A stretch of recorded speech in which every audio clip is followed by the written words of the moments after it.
The dog likes to join in. I think for me, they're often the bits. And do you find that with the businesses that you help, that they're expecting it to be a much harder solution, and yet the reality is they're just missing an element of bringing that story to life? Yeah, I do. I mean, when I first left the world of journalism and went into businesses, I really I definitely got a vibe from a lot of people that they were, the data driven folks, especially all data, all data, all data, and kind of like, oh, that's cute. You're a storyteller. And no one ever said that word, but it was that kind of pat feel. And at first I thought, okay, I'll play your game. I'm gonna, I am a storyteller, but let me really lean into the data. So that's when I went back and got my MBA and really did a lot of data driven type ideas and concepts and projects. And the more I leaned into the data, the more I realized how desperately these people needed the storytelling. Right. And it's funny because some people don't have to go through an entire MBA program to come to this, but I like to dive deep. And so I did. And now I understand the data well, but I understand even more how important that storytelling is.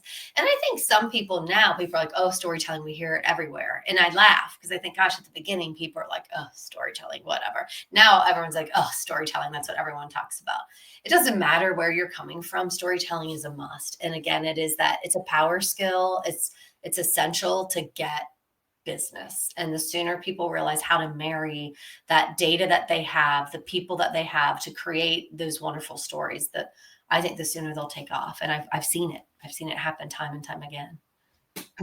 I love that, because I think it's true, isn't it?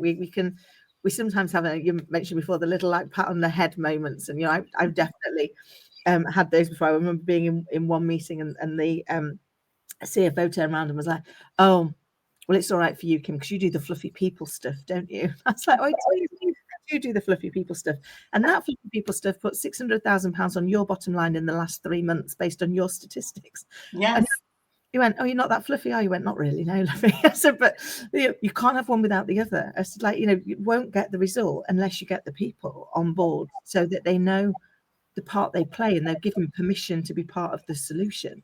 And you can only do that if they understand where you're going, what you're doing, and how they help, how they are involved in making that a reality for the people that they serve, which are your customers. So can you share with us a story of how you've helped an organization go on that journey